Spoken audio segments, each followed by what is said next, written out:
I think Dick was chosen as Business Leader of the Year because he has made a personal commitment to Manchester, to New Hampshire, and over a very long period of time has demonstrated a record of success. Well, there's no question that Dick deserves this honor. There's nobody I know that does as much as Dick for the community. A lot of people know Dick, obviously, for his real estate acumen, but it goes well beyond that. Well, I think Dick epitomizes what the award Business Leader of the Year was set up for. He's motivational, he's inspirational, he's accomplished, he's a person, the kind of business leader I admire a lot. What does it mean to be a Business Leader of the Year? Well, I'm humbled by the honor, number one. Number two, there are so many other more deserving people out there that I don't know how I won it, but thank you for having me. Anytime I call Dick and ask him for something, he steps up and he's right there. And oftentimes it's not just stepping up and, opening a checkbook and here's the contribution. It's stepping up, what can I do to help?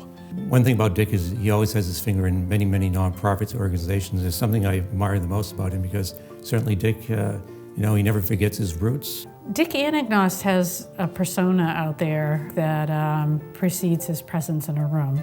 And everybody knows him as a community leader, as a man that gets things done, and a brilliant businessman. Dick has been a leader in fighting the opiate and drug and alcohol crisis here in New Hampshire. He's had a very personal interest in it.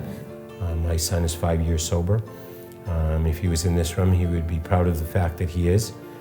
My son's first project as a project manager for Anagnost Development is the Recovery Center. And it's near and dear to his heart as much as it's near and dear to my heart. So being a Business Leader of the Year, if I can raise the profile of our current cause, which is to fight the opiate and the addiction crisis that we're facing, then that's the major benefit I'll reap from it. In our agency's case, he made it possible for us to build the new Farnham Center at the site of the old Queen City Motel. And when I called Dick about that, he had other plans for that building that would have been more commercially interesting to him and probably more profitable. But when we told him what we wanted to do, he said, I'm immediately in. So I've known Dick since I was governor, and he helped us do a lot of things in the state. Dick came to me about the Job Corps. Because we didn't have one in the state, our children were going out of the state to go to a Job Corps, meaning they were working out of the state as well. So Dick came to me and said, this is crazy. We are one of 2 states in the country who don't have one. We should have one. Of course, it took us 12 years to get one done, thanks to the bureaucracy in government, but Dick never quit. He kept going and going and going and going and finally got it done. It's now here in Manchester. He's always willing to lend a helping hand to many nonprofit organizations and making sure, especially when it comes to the point where it's people that probably can't navigate through life on their own. Dick understands that, he sees it, and he's always willing to lend a helping hand to find a solution to make their lives a little bit better for all those folks. Dick's love for Manchester, I think, really knows no bounds. I think he looks at the community as a place that was really the birthplace of his business dreams and his ability to grow a company, and throughout his career has treasured that and tried to figure out ways, how can I give back? To be honest with you, I know Dick fairly well, but I didn't know how many businesses he had till I started doing the research. I didn't know how many people he employed till I started doing the research. Probably my accomplishment that I'm most proud of in my business life is the fact that we have well in excess of 3,000 employees. Dick's got stores, he's got real estate, he's got nonprofit things going, he's got other endeavors in other industries, and not many people are skilled across many different types of industries to be successful. We provide great jobs for people. We have very little turnover. People come and they stay with us for years and years. My office manager's just celebrated her 30th year with the company. We don't treat them like employees, we're more like a big family. He's a take-charge individual. He has a real passion for particularly Manchester, but the state. He has projects all over the state. It's not just all about money and building new projects, it's about building a community. Dick still operates like it's the 1950s. It's all phone-based.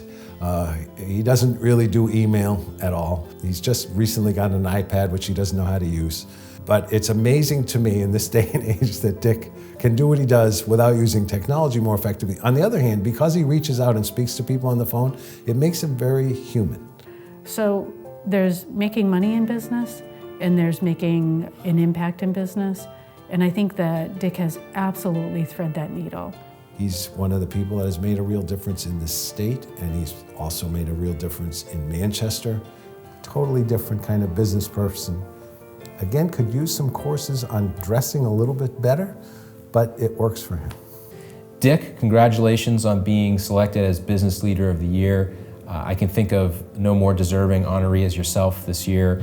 Your commitment to Manchester and New Hampshire is greatly, greatly appreciated and has been a big part of our community's success for a long time. I'm so happy that we're good friends, and I treasure that in everything you do for our community, and you so much deserve this award more than anybody I know. Dick, congratulations on being the Business Person of the Year. You are very deserving, and I am very proud.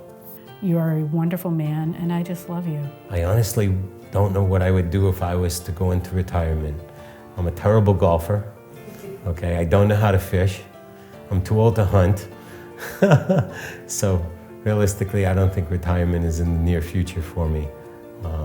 My work is my life is my work.